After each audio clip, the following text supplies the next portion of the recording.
It is planner release season. Here are my tips to find a planner that will work for you.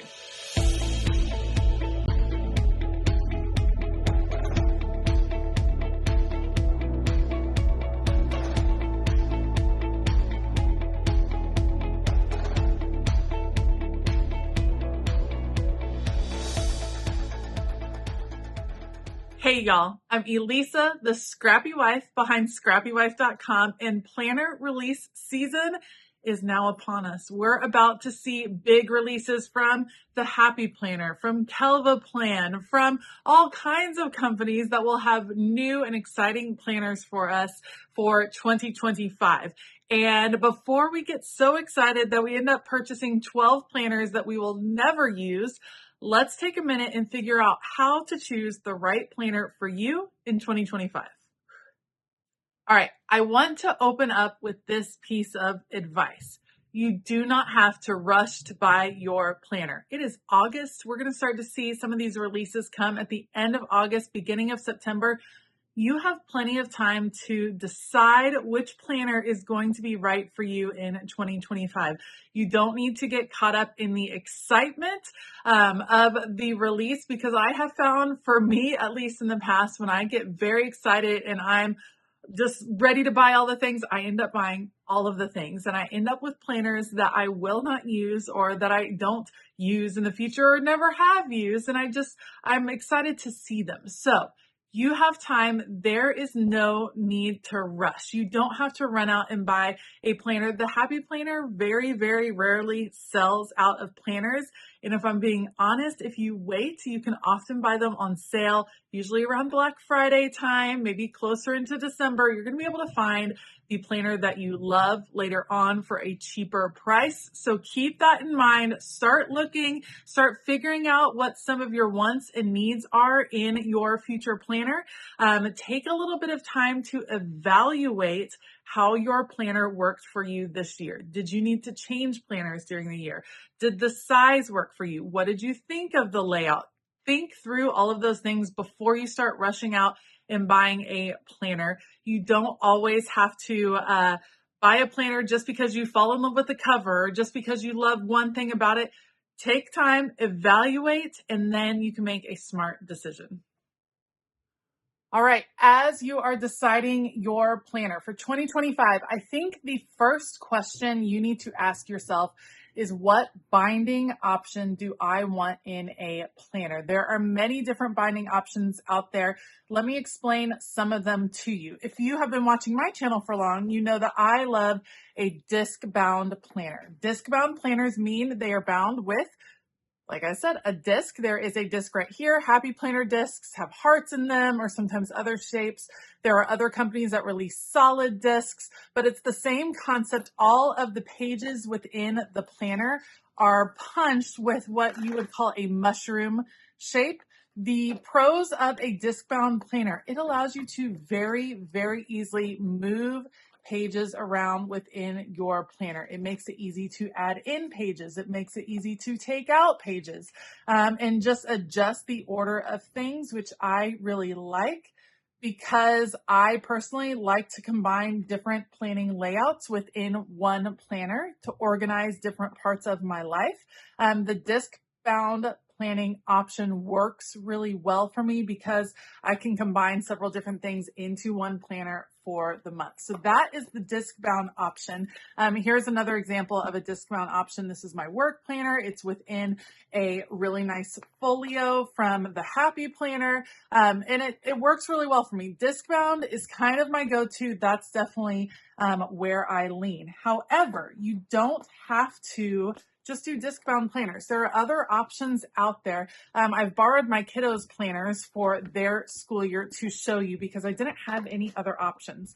But you have spiral bound. So this is a D-ring, but same concept. Spiral bound planners, you're going to see a lot of Plum paper planners that are spiral bound. Erin Condren has spiral bound.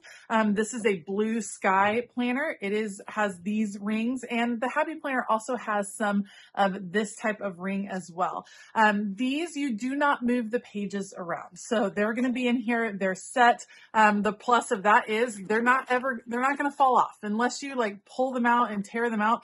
Like this is going to be solid. Spiral bound planners usually have the whole year in one planner. Of course, disc bound planners, when you buy them, often have the whole year, but you can pick and choose, only put a few months, that type of thing. If you are purchasing a spiral bound planner, odds are you're wanting to have the whole year with you all of the time.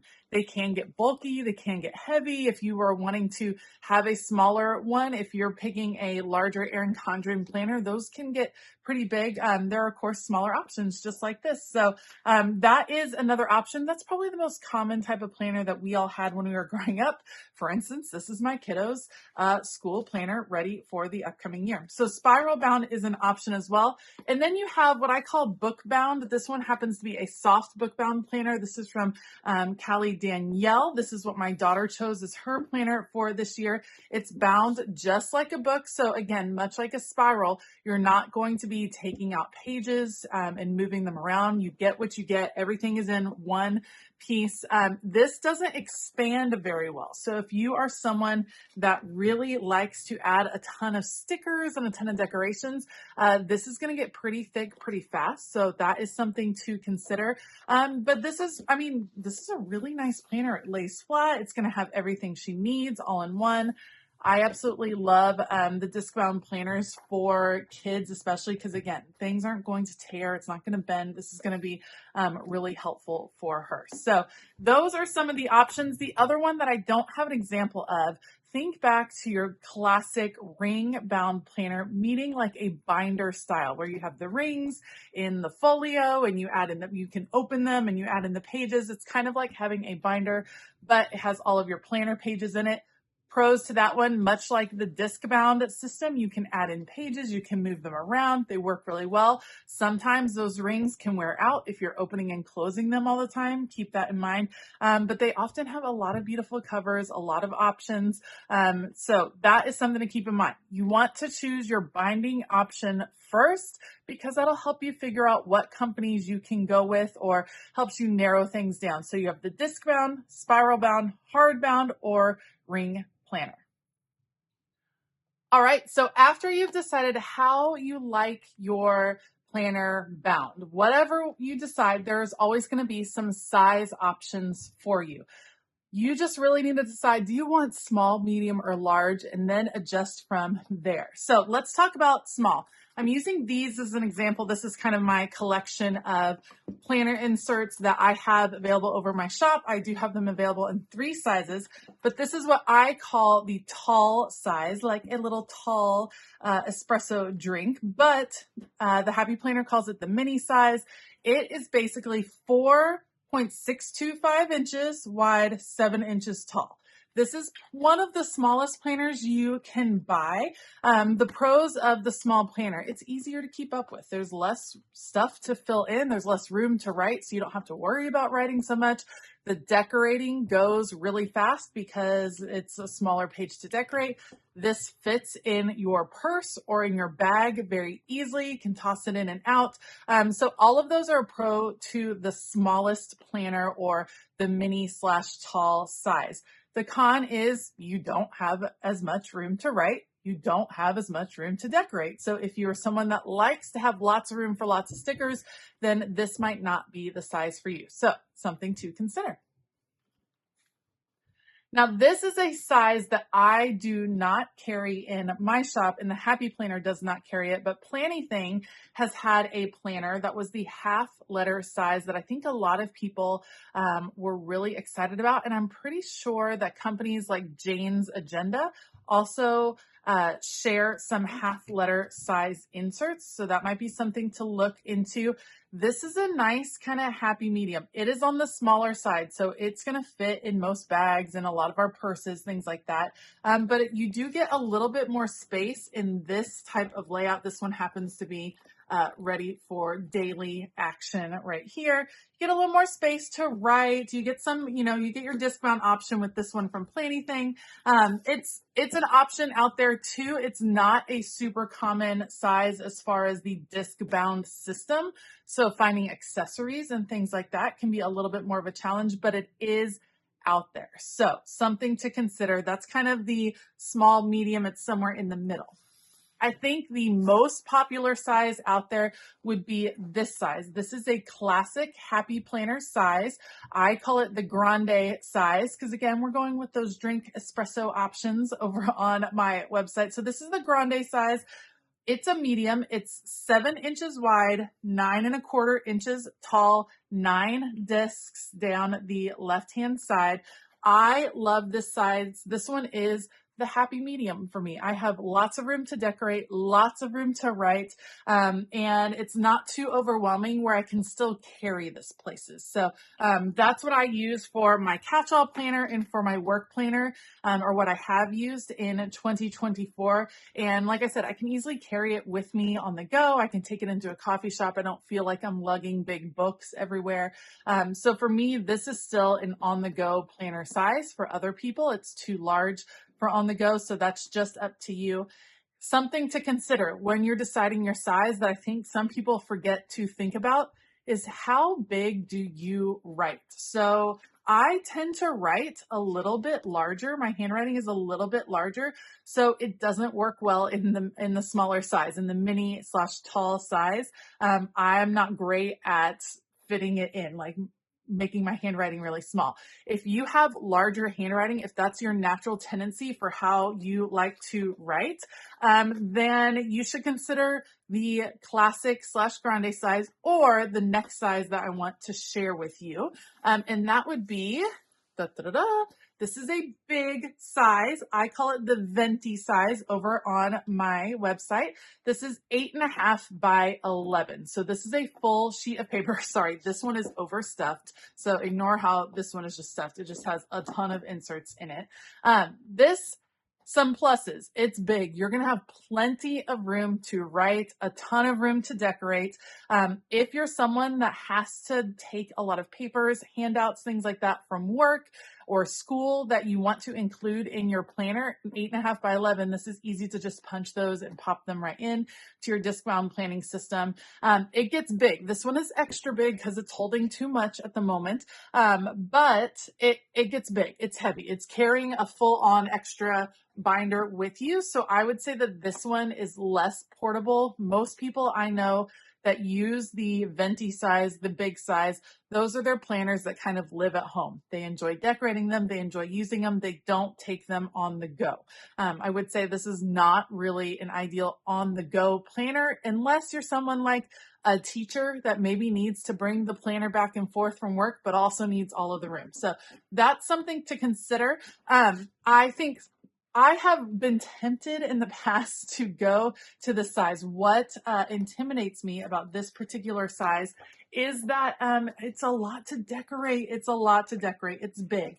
The only planner that I use in the biggest size, in the venti size, is my faith planner. So I use it because I want as much room to write as possible in my faith planner. So this is the one I use in a big size or in the venti size. Otherwise, I prefer the medium size, but to each their own. Consider, are you taking it on the go? What size is your handwriting and how much time do you have to decorate? This is going to take a little longer, take a few more stickers, that type of thing. So those are all things to consider as you're deciding your planner size. All right, so you've reached the point where you've determined the binding style you like, you've decided the size that will work best for you, and now it's time to choose your layout. So I have a series on my channel that you can check out where it's going through each and every layout, talking about different ways to use that particular layout. So we're not going to get super in depth on all the layouts right now, but here are the questions that I want you to consider as we're checking out some of the layouts. So let's start out. This is a dashboard layout. There's some different versions. This is my version of a dashboard layout. Happy Planner has a different look over here, but the basics of the dashboard layout are that your week, your scheduling is over here on the right. You're going to have your days of the week over here. The left hand serves as a quote dashboard, a place for lists, a place to collect habits for the week, a place to just do some different things. That's like a collection point, your dashboard for where you're organizing information. And then the right-hand side is generally for scheduling. What you need to decide as you are looking through some of these different layouts is, what are you planning for?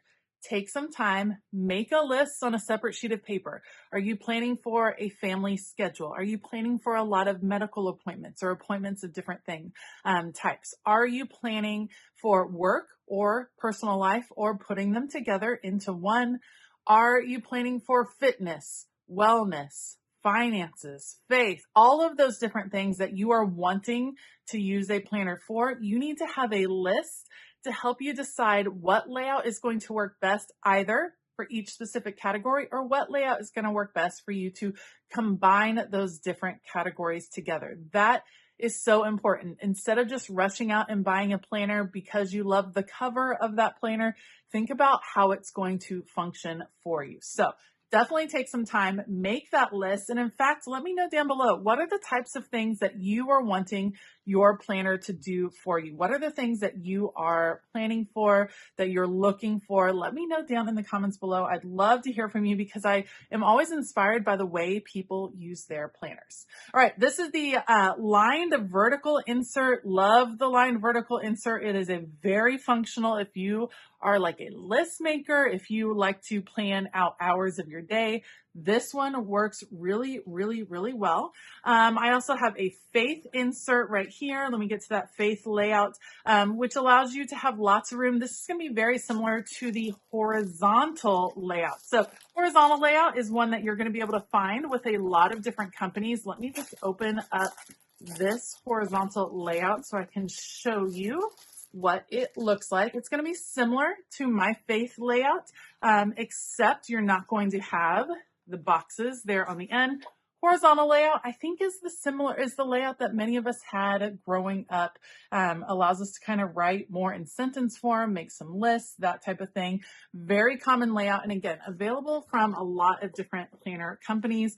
My faith layout is a slight twist on that, with the box that allows you to write out scripture or prayer, whatever the case may be, in a particular day. So those are two very similar layouts, but serve slightly different functions just depending on how you want to use it. So you've made a list of the things you are planning for. The next thing I want you to consider or think through as you're figuring out which layout is going to work best for you is, how do you like to organize your plans? Are you a list maker? Do you like to block time out, making time blocks throughout your day? Do you like to see all of your schedule in one place and then have lists? All of those different options are going to go into how you want your planner to function. We talked earlier. Do you want a different planning setup for fitness, a different planning setup for faith, a different planner setup for work versus personal life? Or are you wanting a planner layout that will allow you to combine several different aspects of your life? All of that is important to consider as you're deciding your layout. This is the vertical layout, probably the most common, most popular layout at the moment. Vertical boxes allow you to kind of divide up your day, divide up your life, do a little compartmentalizing. It is a great way to think through and organize. But you really want to choose the one that's going to work for how your brain works. I am a lister. I love making long kind of to-do lists, long things as I think through my week, all the things that need to get done, which is why the dashboard layout works really well for me personally. Let me find that dashboard layout in here. The dashboard layout works really well for me because I love having this long to-do list over here. That is like really functional for me. So it's something I consider, knowing how I like to think. So take a beat to think of how you want to see your week, what you want to see it look like, and what you want on that planner page. We also talked about, do you want everything in one, or are you wanting to have different planners for different things? I like different planners for different things. That's just what I like. I take all those planners, I put them together into one planning system, which is my Franken planner. Like I said, I have here. I have my weeks, my days, my wellness, journal, notes. I have all of that in one, but they're actually from different planning inserts. I'm just able to put them all together in one planner for the month. You might only want one planner. You might be all about one of those book-bound planners that has all 12 months, and you want one that's going to fit all the things you need in one planner, not messing with a bunch of inserts. Those are things to consider. And then you need to decide, do you like seeing things in an overview or seeing things zoomed in? Let me just show you a couple of the other layouts that I had here to share. This is a block layout. Some people think of it as the student layout or the teacher layout. This allows you to block off or compartmentalize different parts of your life. Say you are one of those people that want all the things in one layout. This might be it, because you can plan for so many different categories over here on the left. And this gives you a very zoomed in look at different parts of your day, different parts of your life. The other one I have, I think that might be the last one in here. Nope. We have the quad weekly layout. This is a newer layout for me. It is available from a few different companies. Again, this is going to be zoomed in. This one is almost like little dailies that you're going to see all week. You can plan in more micro detail on these particular days. But there are some different options, and let me show you what I mean by pulling out my catch-all planner. Do you want to see your whole year? Do you want to see your whole month? Do you want to see each individual day broken down? Here's how I deal with that. I do like to plan ahead. I have 3 kids and a husband, and we have appointments that get booked out months and months in advance. The way I plan for that is with my monthly pages. These are monthly inserts that allow me to plan ahead what is going on. I can mark stuff in the calendar. You can see months in advance when I already know what's coming up. I already have gymnastics things till the end of 2024. As the school calendar comes out, I will be able to add that info into 2025. So I'm able to plan really far in advance with these monthly overviews. But I'm not going to be able to get into micro detail about every single practice and every single meeting and all of that.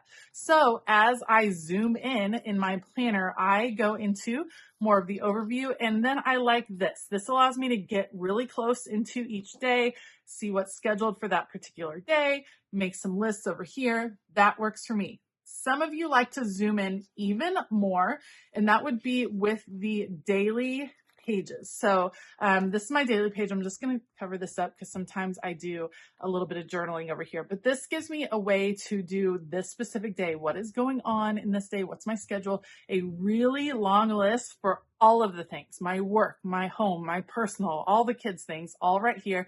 And then I can organize over here. I can track habits during the day. I could take notes from a meeting.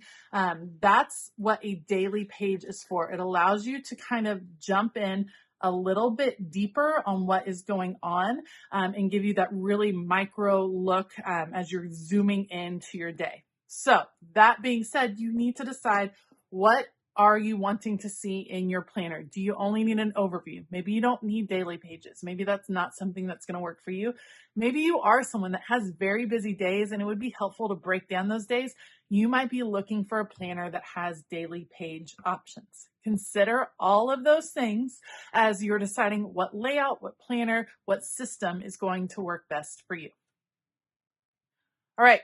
So in review, before I reveal the last question that you're going to want to ask yourself, here's what we've gone through so far. You have to decide your binding options that you're looking for, and then you have to decide the size of planner that will work best for you. So binding and size. Next up is going to be that layout, of which you ask several different questions on how you're going to think and plan through your days, your weeks, your months, and your years. So we've decided binding, size, layout. The next thing you need to decide is, do you want a dated or undated planner? That's a big choice. Do you want it pre-dated? Do you want to see all of 2025 with all of the dates? Or is an undated one working best for you? I have switched in my life on what I like to do. I used to love a dated planner. I thought it made it easy. Everything was already done. Now I prefer undated because I know that different seasons in my life are going to require different planner inserts, different planner layouts.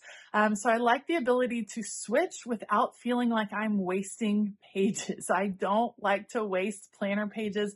Doesn't make you feel good to buy 14 different planners and then see all of the stuff that you wasted during the year. So for me, undated has been the way to go recently. It doesn't take too long to just date it yourself, to just write in the dates, or there's lots of sticker companies that release dated sticker books that you can use to date your planners. So dated versus undated, that's the last thing you need to decide before picking out your planner. All right, so we definitely got into the weeds on that one, got into some of the nitty gritty of how to choose your planner. But I know that for a lot of us, money is tight. We don't want to be wasting our money because everything seems to be more expensive. And so maybe in the past, when you used to be able to just buy any planner you want and kind of pick and choose, you might be having to make some harder decisions. I think if you take a little bit, go over those questions, figure out what's going to work for you, and then give yourself some flexibility to change as you go through 2025. I think you're going to be really happy with your planner and really excited for a new year. This is a super exciting time. I love deciding how my planner is going to work for me in 2025 and beyond. So let me know. I love to hear your preferences down below. What are some of the things that you are looking for as we start to see all of the fun new releases coming up? Stay tuned this week for lots of planner content. It is like planner reset time around here. And I am so excited. I can't wait to dig into these planners even more. Thank you so much for joining me today. I hope that you have a fabulous day. And as always, keep it creative.